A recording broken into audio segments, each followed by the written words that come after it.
जय हिंद, जय सुभाष।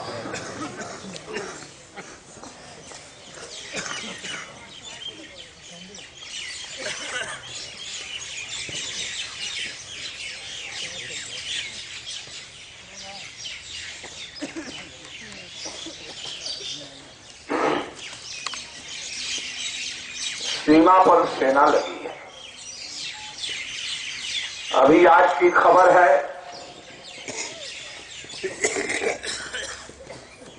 कि हमारी सेना के सैनिक हलाक हो गए। वो लगे हुए हैं।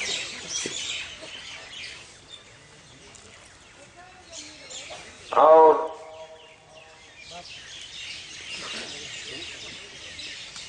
जो ये ब्रिटेन है, जो आरबीआई बैंक है, उसका ये सबके घर में ताला लगा हुआ है, बैंक में ताला लगा हुआ है और वो पेपर करेंसी रखे हुए हैं और उसमें से माल लूटा जा रहा है।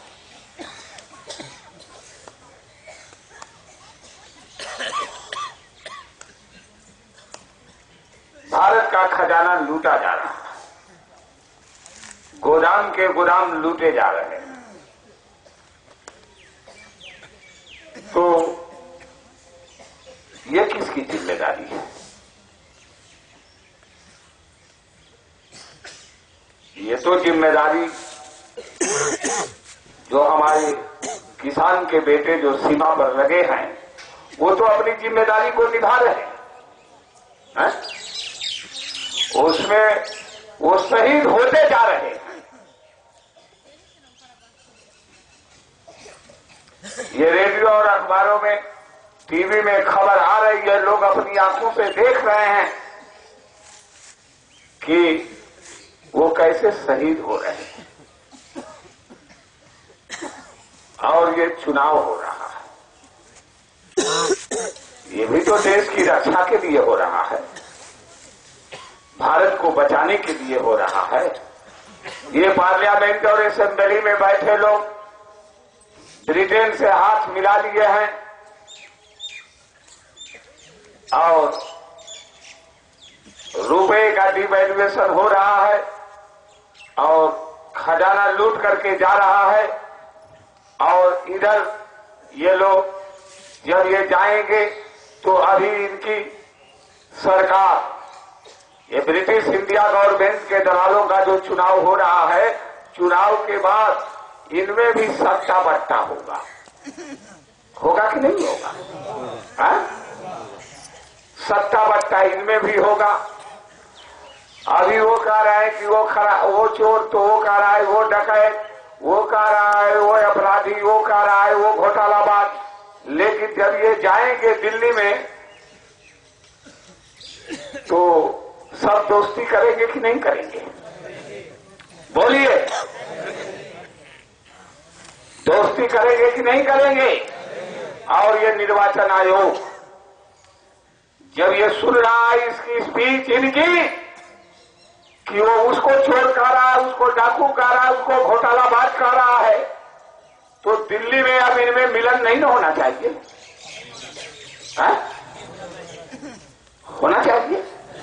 सब चोर एक हो जाएंगे और चोरों की गवर्नमेंट का गठन होगा। तो ये निर्वाचन आयोग का चुनाव जो है असंवैधानिक है कि नहीं है? अरे भाई, जब ये जितनी भी पार्टियां हैं, चुनाव आयोग ने जिनका रजिस्ट्रेशन किया है, वो सारी की सारी पार्टियां मैदान में खड़ी हैं और एक दूसरे को चोर घोटालाबाज बना रही है कि नहीं बना रही? तो फिर ये दिल्ली में कैसे मिल जाएगी? निर्वाचन आयोग क्या कर रहा है? निर्वाचन आयोग को इस पर भी सोचना चाहिए कि नहीं सोचना चाहिए? और खुलेआम जनता के बीच में ये हो रहा है कि वो उतना घोटालाबाज, वो उतना लूटे, वो हत्या कर दिए, वो इतने अपराधी हैं, ये है। तो ये जितने भी आईएएस अधिकारी हैं और आईपीएस अधिकारी हैं, उन पर अपराध बनना चाहिए कि नहीं बनना चाहिए? बना नहीं आज तक। तो ये सब निर्वाचन और ये निर्वाचन आयोग यह पूरा का पूरा असंवैधानिक है और रूल ऑफ लॉ के नक्शे कदम पर ये नहीं चल रहा है। कानून का तो राज पूरी तरह से खत्म हो गया। भारत में रूल ऑफ लॉ रह नहीं गया। न संविधान का दो ही हाथ है, प्रोसेस ऑफ लॉ और रूल ऑफ लॉ। तो ये प्रोसेस ऑफ लॉ भी खत्म हो गया, तो रूल ऑफ लॉ भी खत्म हो गया।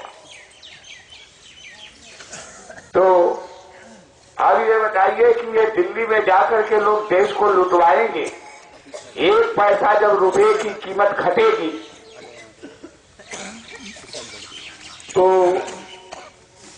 भारत के खजाने में 1000 अरब है, तो 1 अरब की लूट हो जाएगी कि नहीं हो जाएगी? है? ये डीएम साहब के घर से जाएगा। है? और ये कह रहे हैं कि भारत के लोग गरीब हैं। भारत में जो है गरीबी है और ये लोग चुनाव में आकर के बांटेंगे। समझिए, ये रिजर्व बैंक ऑफ इंडिया कह रहा है कि हमारे पास जो है 100 अरब डॉलर है, 100 अरब डॉलर है। ये रखे हैं कागज का टुकड़ा लेकर के डॉलर, और जब रुपया की कीमत 1 पैसा घटेगी तो 100 अरब डॉलर जो है वह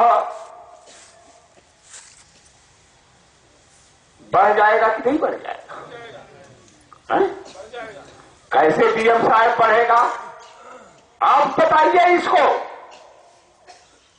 जब रुपया आज जो है 100 अरब डॉलर उनके पास है, आज जो रुपया का वैल्यू है, और कल अगर रुपये का वैल्यू 1 पैसा घट जाएगा तो वो डॉलर जो रखा है रिजर्व बैंक, उसका वैल्यू बढ़ जाएगा कि नहीं बढ़ जाएगा? अंक में 100 अरब डॉलर रहेगा, लेकिन उसका वैल्यू उसने सोना ज्यादा लेगा कि नहीं लेगा?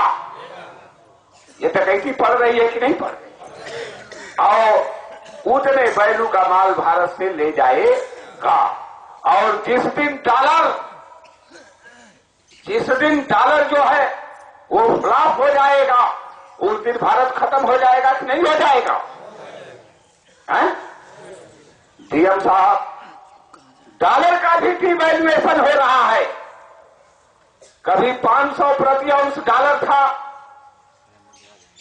और आज 1500 के करीब प्रति अंश डॉलर हो गया है। तो डॉलर भी खत्म होने वाला है कि नहीं खोलने वाला है? वहां की भी व्यवस्था चरमरा गई है और हाय धुन वहां भी मचा हुआ है, हो हल्ला। तो इस बात को आप सोचिए।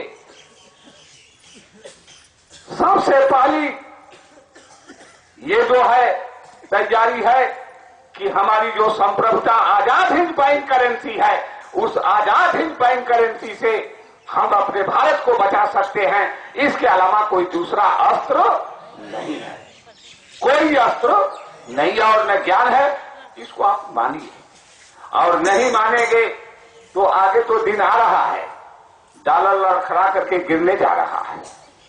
गिरने जा रहा है कि नहीं गिरने जा रहा है? वहां भी तबाही मची हुई है और आर्थिक संकट खड़ा है, और अंकों के खेल से देश नहीं चलता है, देश गणित और ज्ञान से चलता है।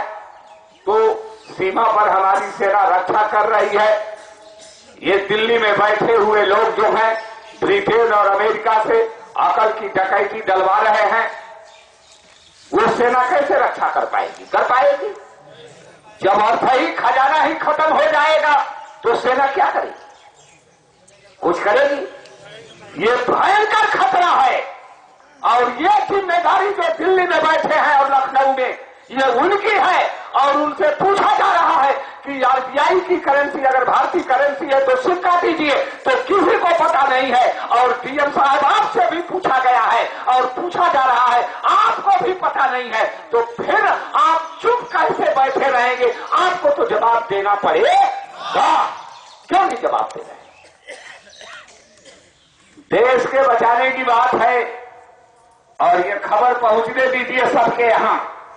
जिस दिन आर्थिक दलदल में ये देश फंसेगा उस समय डीएम साहब आपसे पूरा हिसाब लिया जाएगा। पूरा ये भारत की जनता लेगी और ये बचा नहीं सकते और इनके बस की बात नहीं है कि इस आर्थिक संकट को ये हल कर दे।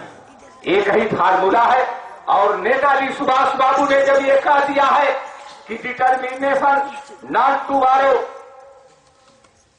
लोन्स एक्ट इट में destroy the economic future of the country.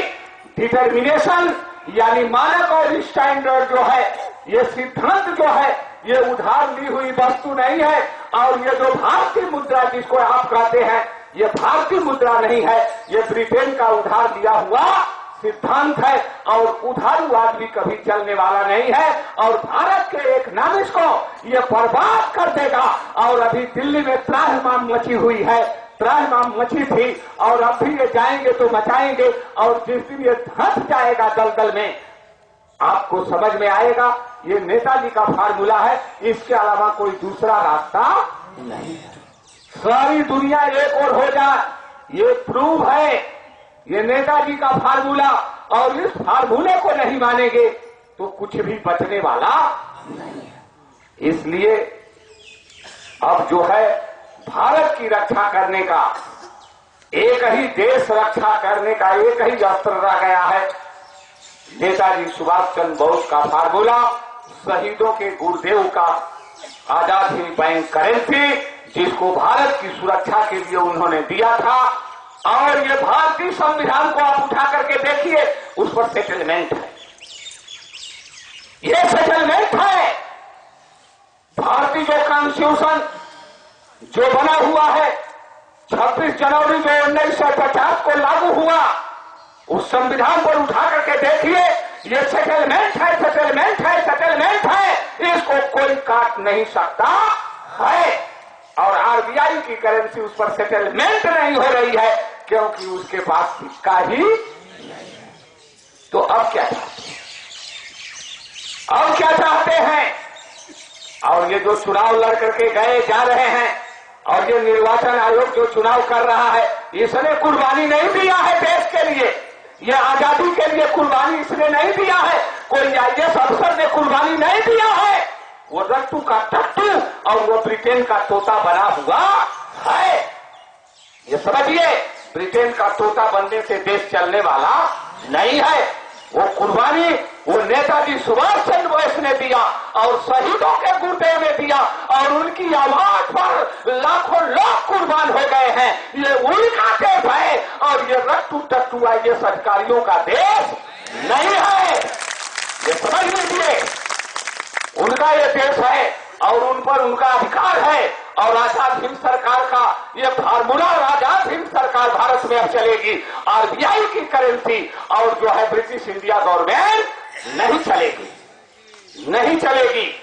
अब ये नहीं हो सकता, इस पर आप विचार करिए, सब लोग इस पर विचार करें और दें, और नहीं तो हमको भिखारी खाने का अधिकार नहीं है। तुम भारत की जनता को भिखारी क्यों कहते हो?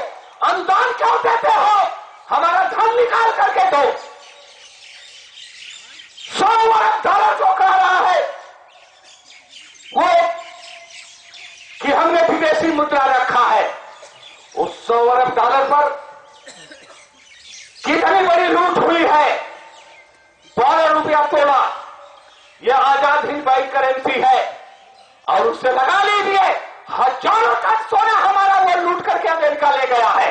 ये गरीब बता रही है और आज से देश में ये भीख और अनुदान चलने वाला नहीं है और न इसको माना जाएगा। इससे भी बड़ा अपमान, इससे बड़ा अपमान नहीं होगा।